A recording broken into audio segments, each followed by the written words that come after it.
కృష్ణ శ్రీమద్భగవద్గీత నవమో అధ్యాయ అనగా 9వ అధ్యాయం రాజవిద్య రాజగుహ్య యోగ శ్లోకం 3 అశ్రద్ధధానః పురుషా ధర్మస్యాస్య పరం తపా అప్రాప్య మాం నివర్తంతే మృత్యు సంసారవర్త్మని అశ్రద్ధ దాకి పొల్లు వస్తుందండి.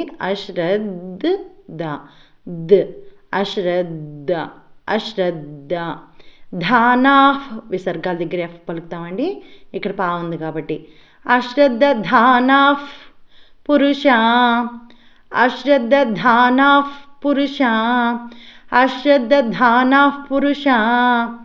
ధర్మస్యాస్య రాకి సాకి కూడా పుల్లు వస్తాయండి. మహాప్రాణము ధ అండి. ఇది ధర్మస్యాస్య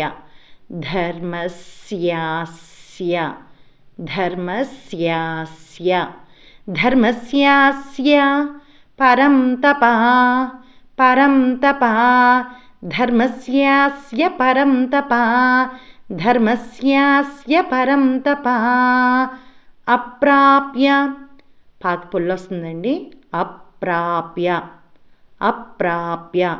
అప్ అని మళ్ళీ ప్రాప్య అని చెప్పాలి. అప్రాప్య ఎందుకంటే ఇక్కడ రావద్దు వచ్చింది కదండి పాకి, దానివల్ల అప్రాప్య మాం నివర్తంతే రాకి పుల్లు వస్తుందండి.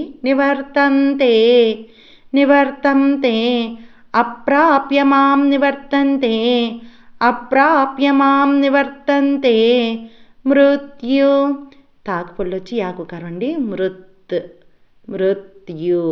మృత్యు సంసార వర్త్మని